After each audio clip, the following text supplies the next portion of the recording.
alamin wassalatu wassalamu ala asyrofil anbiya'i wal mursalin sayyidina Muhammad wa ala alihi washabihi wasallam. Jadi yang pertama yaitu kita membahas tentang latar belakang. Bahasan yang pertama itu yaitu latar belakang wajibnya pembaharuan dan modernisasi dunia Islam. Jadi latar belakang pembaharuan dan modernisasi dunia Islam ini terjadi karena timbul karena adanya kontak langsung antara dunia Barat dengan dunia Islam. Jadi dalam bahasa Arab gerakan pembaharuan ini disebut tajdid.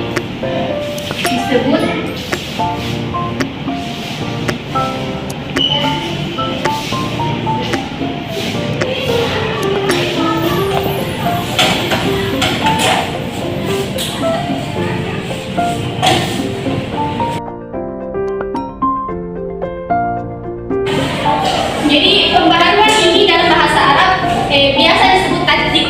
Kemudian orang yang melakukan pembaharuan ini biasa disebut dengan mujaddid. Maksudnya mujaddid.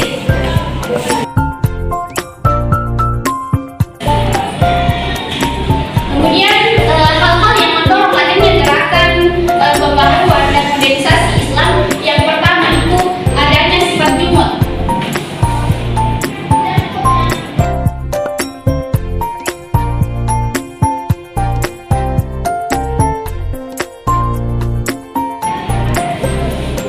Jadi artinya ini jumud adalah stagnan.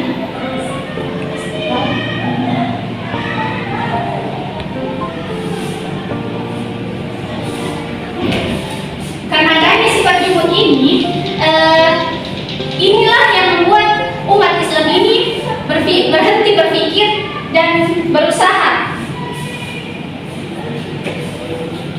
Dan kemudian yang kedua itu adanya persatuan di kalangan umat Islam mulai terpecah belah.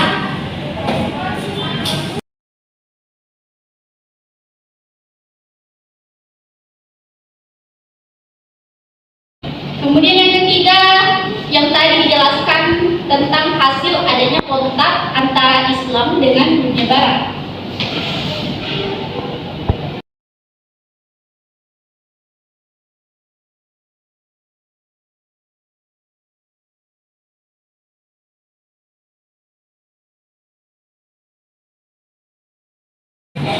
Dan kemudian yang keempat itu pembaharuan dalam Islam berbeda dengan renaissance dalam dunia Barat.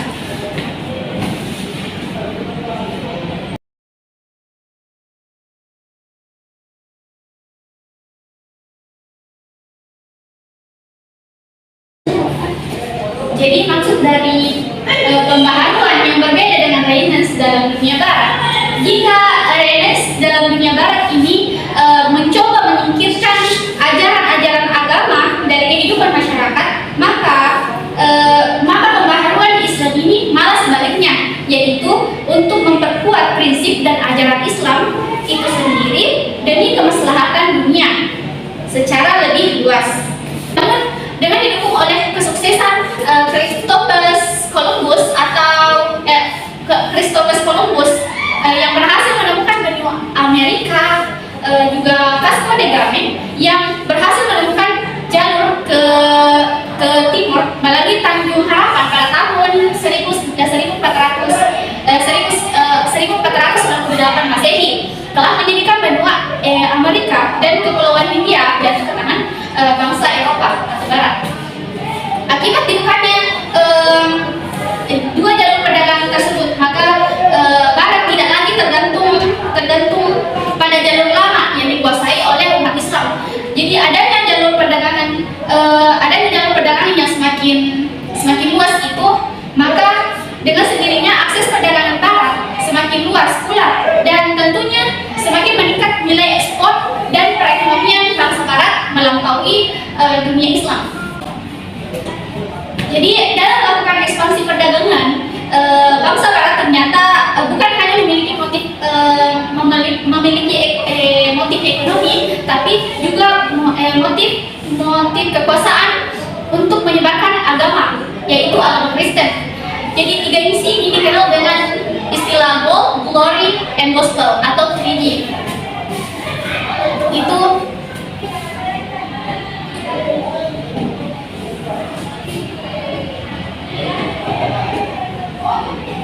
jadi ketiga misi ini termasuk motif kekuasaan untuk menyebarkan Gold, Glory, and Gospel. Jadi goal ini ialah mencari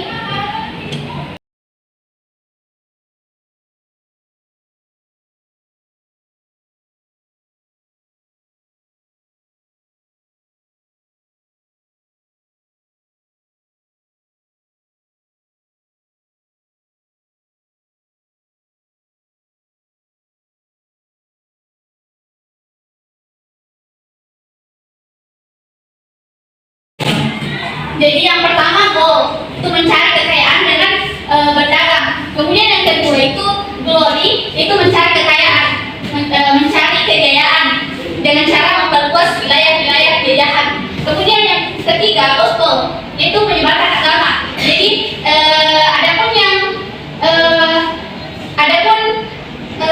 bangsa Barat ini menyebarkan agama Kristen. Selanjutnya tokoh-tokoh pembaharuan dan modernisasi dunia Islam. Jadi ada pun tokoh-tokoh pembaharuan dan modernisasi dalam dunia Islam. Itu yang pertama itu ada Muhammad Ali Pasha.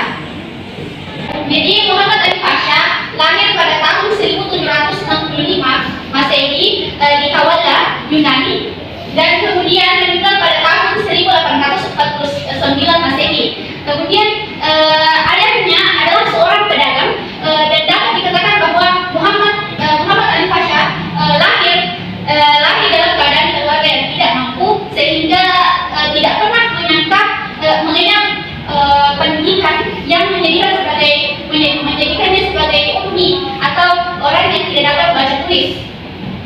Tetapi tidak ada yang menyangka dengan latar belakang yang seperti ini, ia mampu menjadi panglima dan tokoh pembaharuan sekaligus pendiri negara Mesir modern.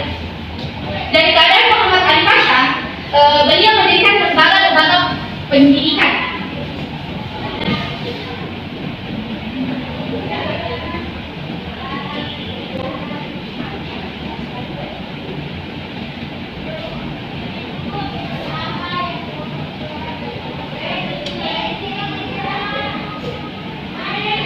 Kemudian yang kedua, memperbaiki irigasi lama dan membuat irigasi baru.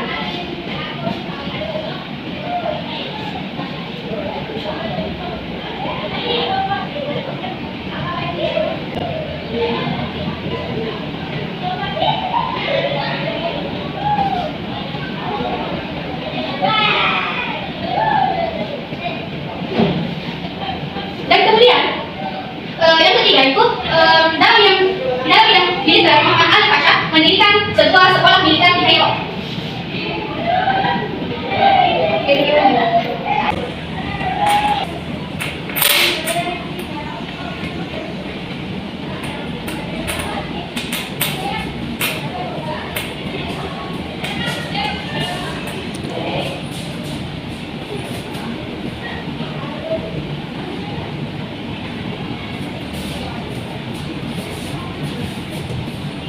Jadi Muhammad Abdul ini memiliki tiga agenda pembaharuan. Yang pertama itu purifikasi.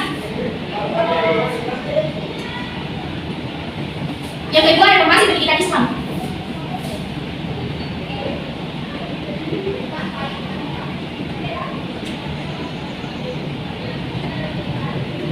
Dan yang ketiga itu pembelaan atas Islam.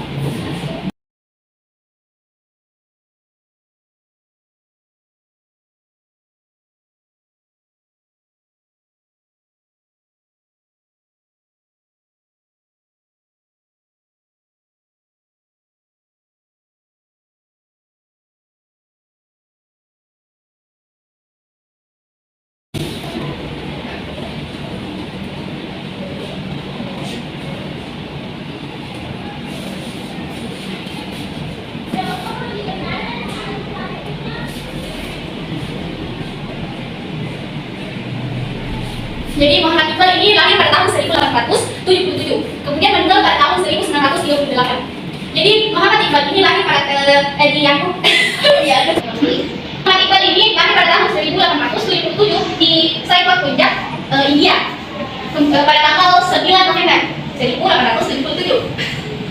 Jadi Muhammad Iqbal ini lahir pada tahun 1877 di Jadi Muhammad Iqbal ini lahir pada tahun 1877 di Saikot, Punjab, India pada tanggal 9 November. Kemudian ini ya. Jadi Muhammad Iqbal lahir di Saikot, Punjab, India pada tanggal 9 November tahun 1877 Masehi. Ya, Muhammad Iqbal dikenal juga dengan nama Allama Iqbal. Ayahnya bernama Nur Muhammad. Pada mulanya adalah seorang pegawai negeri, kemudian menjadi seorang pedagang yang menempuh jalur sufistik. Pendidikan pertama Iqbal diperoleh dari ayahnya dengan belajar Al-Quran sekaligus menghafalnya. Kemudian dilanjutkan dengan sekolah pertamanya di The Scottish Mission College di kampung halamannya, yaitu di Saikot. Jadi ada pun pemikiran pembaharuan yang dilakukan oleh Muhammad Iqbal. Yang pertama, ada 3 buah. Yang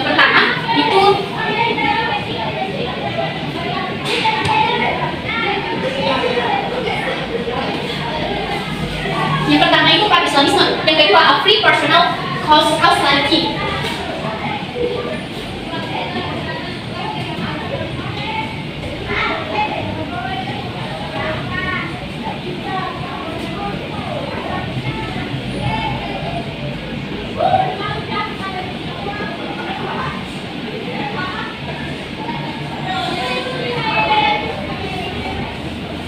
Dan kemudian yang ketiga itu paham dinamisme. Jadi selanjutnya ada pun tokoh pembaharuan dan organisasi di Islam. Yang keempat ada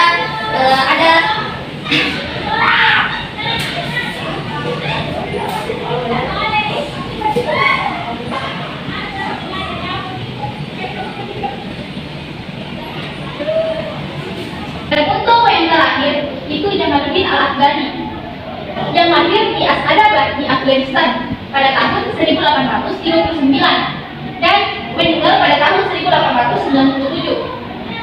Adapun pemikiran pembaharuan dan modernisasi yang dilakukan oleh Jamaluddin Al-Afghani yaitu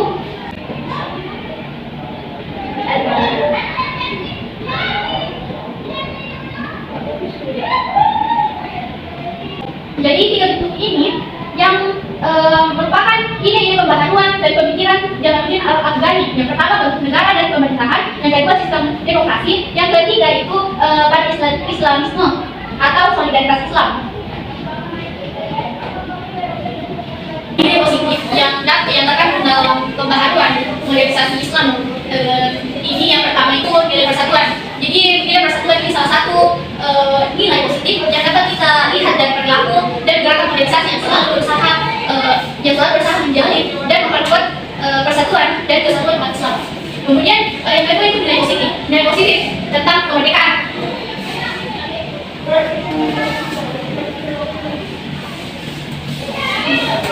Jadi nilai positif tentang kemerdekaan merupakan salah satu yang dapat kita lihat dari perilaku tentang kemerdekaan.